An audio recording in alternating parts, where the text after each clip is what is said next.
Dave Ginsburg here. You were 6-2 at the midpoint, same record you had last year at the halfway point. How do you feel the team's played thus far, and do you see the potential for another great second half as you did last year? I feel like you take every game and every season, as you find it, and it's different than last year, just like next year will be different than this year. So it's really hard to compare. It's really not worth comparing to last year. Not that that's your question, David, but we're just trying to find a way to win the next game, to be honest with you. So, any big, observations, I'll leave that to you guys, and we're just trying to figure out how we can improve and just be the best team we can be next Sunday night. That's really what we have to focus on. Hey, John, this is Jameson. Do you have any updates with Class Campbell? Same as I said last night, it's not a season ender, major injury or anything like that. It's a calf strain. So we'll see where that goes. Hey, John, this is Childs at the Sun. Along the same lines, with Merlin Humphrey, as of now, are you expecting him to come off the list this week and be available next weekend? Yeah, it's a 10-day protocol to my understanding, so nothing's changed that has been reported to me. Hi, John. This is Gabby from 105.7. How important were some of those 3 to 5 yard runs, and how much of that is a credit to Lamar's ability to make a play and start to frustrate a defense? Right. Well, yeah, I think that's an excellent observation. The idea of staying ahead of the chains is really valuable. The difference between being second and even 7, as you mentioned, or 6 or 5, as opposed to second and 10, is a big deal, and that's kind of how football works. So. You love to get first downs on first and second down, certainly, but you like to put yourself in position to be third and manageable, not third and long. There's a big difference between what you see defensively on third and long and what you have to accomplish against it. So those runs were big. They were important, and they were quarterback driven. A couple of times he ran out. I thought he did a great job with that. Hey, Coach. Todd Carpenter from SI. You guys did not commit a penalty in the second half yesterday. What was the key to that discipline? Was that a main driver for that second half comeback? It was good. We lined up right. We did a good job with cadence. That was the main thing. Yeah, that's basically it. Hey, John, Stan Charles with Press Box. I hope you're well and your family's good. You haven't had a chance to really see Lamar come out of a slump or have much negative play in his career. Is there something you've learned from watching him go through these last 6 quarters of football into the second half yesterday? Thanks for the well wishes, Stan. Appreciate that. Nothing new. I mean, in terms of Lamar, what we already knew, he's very determined. He wants to learn. He listens. He works hard. I think he knows he doesn't know everything. That's probably most important thing about learning is just understanding that you don't know what you don't know, and he's like that. So, he's young. It's a process, certainly a growth process for all of us, but especially for him, he's got a big curve that he's on in terms of growth, and he's doing a good job with it.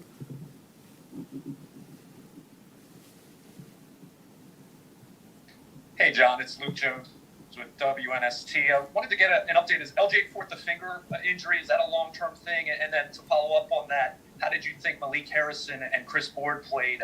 Obviously, playing more snaps. Not a long-term thing with LJ, no. I thought those guys played really well. I thought they played excellent football, especially for not having practice. They did a really good job. I thought Mike McDonald, our linebacker coach, did a great job with those guys getting them ready to play. There were very few mistakes. They played super hard. I mean, they were both done at the end of the game. Physically, they just left it all out there. I was really proud of how hard the team played. And epitomized by those two guys who hadn't practiced. So they played really well. That's 2 really good young linebackers we've got, and Chris, Malik, Chris Board, but I also put Malik in that group too. All 3 of those guys, they really came and played just excellent football. Hey, John, this is Jameson again. Des Bryant played 2 snaps yesterday.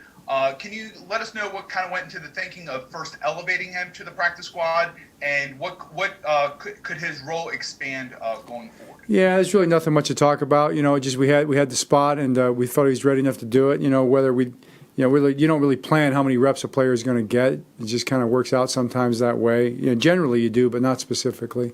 We knew it wasn't going to be a lot of reps. I didn't know how many it would be exactly, but we'll just see going forward how it plays out. It's really not something I think we need to advertise. We'll just see where it goes.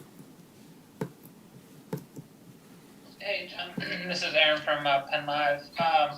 Yannick Ngakoue, he hasn't had a big sack or anything, but how have you seen him progress, I guess, in the 2 weeks since he's been here? Yeah, I think he did a really good job. He played hard. He was a factor off the edge. I thought he flushed Phillip out a couple times, ran to the ball, chased a couple things down, played well against the run. He was still learning the defense, certainly, but he was very active out there. And, man, I tell you, he adds a speed factor to our defense that really – and, we got some fast guys out there anyway, but he adds another element of that, which is a big plus, and he was physical. Very happy with Jan. I mean, I think he adds a lot to our defense, and the stats that you're talking about, those are definitely going to be in the horizon. There's no doubt about that. So he's doing well. Coach, it's Ryan Mink from Ravens Media. Another young player, Justin Madubuike, looked like he had a nice play chasing one down from behind on a running back play where it looked like he had some room to run. Just what did you think of the rookie and the way he kind of stepped up after Calais went out? Yeah, that's a great play you talked about, Ryan. He really did. That thing was about to get out, and he really showed some great acceleration and went and got it, just on a pursuit effort play. That was a tremendous football play, and it really made a difference for us. He played really well. He was very physical, played like we like to play as far as our techniques inside there. He's learning that as he goes, and he's getting more consistent with that. He's got all the ability to do it. Brings a little bit in the pass rush inside with physicality. Definitely, I think he's been more of a force every single game that he's played in there. So, he did a good job. I'm glad we got him. That's for sure. Hey, John, Jerry Sandusky, BAL. Yes, you talked about Lamar's development. Yesterday, you're trailing at halftime. You have a win. I think it's the first time since he's been a starter. You flipped the outcome in the second half when you're trailing in the first half. How big is that in terms of his development and as well as your team's development moving forward as you play other tough teams? Yeah, I mean it's I don't know. I mean those questions you can probably tell. I don't you just don't think about that stuff. It's not really something that you focus on. Is it important? Sure. Is it something to talk about? Yeah. I mean you gain confidence probably by doing that. It's very important. I was just proud of the win. It's not like you don't try to do that whenever you're down. You try to come back and win the game. So the fact that we were able to do it, I thought all three phases, really played well together in the second half, and made a couple big plays. I mean, there's a couple key plays. You talk about the fumble that happened. Look what Marquise did. If you watch the play, Marquise made the tackle. If not, that's probably going to go for a touchdown there. So those are the little things that you kind of generalize and talk about when you talk about things like heart and fortitude and stuff like that. It's really what you're talking about when you look at the tape and you see the effort plays that are made to make the difference in the game, because that's what it boils down to. You have to win plays, and you have to stack plays and you have to avoid mistakes like Todd was talking about. I mean, those are all the things that you just have to do to win against really good teams in tough games. So, that's something that we're learning to do as we go. You do learn by experience. I think you gain confidence by actually doing things as opposed to, hoping you can do them. So we'll see where we go from here. Hey, John, Stan Charles again. You have the rare opportunity to watch a team tonight that you're going to play next week. Do you take advantage of that? In other words, do you sit there and actually watch the game more intently than you might?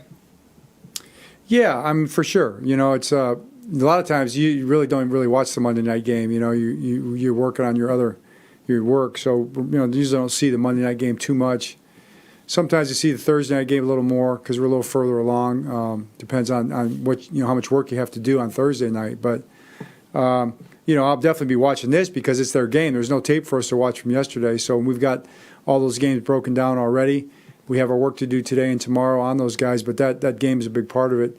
So I'll probably watch a little more closely, be interested in who's playing, who's in, who's out, that kind of stuff. We've already seen their inactives or who's been declared out, on the injury report, which was interesting. So, it's just a matter of looking at all that stuff and, watching the game, absolutely. Ryan Mink from Ravens Media. Just on that same note, is there any kind of added excitement from being able to watch Joe Flacco play a full game and being able to sit there and watch that happen? Yeah, I mean, Joe's a guy that we obviously, have a great regard for, and always pull for him and root for him, and want to see him do well, and it'll be kind of neat to see that. John, this is Jeff Rebeck. How we talk a lot about the injuries and the impact offense and defense, but you've lost a bunch of DBs. How challenging has that been? Not just on defense with the secondary, but also on special teams. It seems like you were rolling through a lot of gunners that, because your primary ones are on IR. Yeah, it's that's one of the things they did, Jeff, as you know, with the deeper practice squads and that to help you in these kind of cases. I would be hopeful that some of these rules carry over past this year. I think they've really helped teams. Put a good team on the field, with guys who actually have been on your team and who are at least trained up. Guys like Geno Stone who haven't played but have practiced with us all along, so they know what to do. Then you give them a shot and see how they do. So, yeah, it's been a plus for us. It's been definitely a challenge, but the same challenge everybody's facing this year. John, to pick it up, as Jerry said, I see again, to pick it up with the word challenge, your challenge on the Marcus Peters interception yesterday is probably one of the most notable single decisions anybody made yesterday, week 9. Was that something, as you look back on it, was that something you saw from your angle on the field, or was that, I know you work together as a staff on when the challenge plays? Well, you are the king of the segues, Jerry. There's no question about that. You'll go down in history, man, as a segue master. No, it's all part of it. It all goes together. It's you see it on the field. You think, okay, is that what I think I saw really happen? Then you see a replay if they show it to you on the screen in the stadium. If not, you hope that the TV shows it upstairs where you guys can see it. Certainly they were looking at it too. And then you just talk about it, and then you got to work with the play clock and the timing of what's going on to see if you have time to to have enough information to try to throw the flag. But it was a big play. It was an important play. So you probably err on the side of taking the shot at it as opposed to not, because it was such a valuable play. But we really were very confident that it was going to be overturned.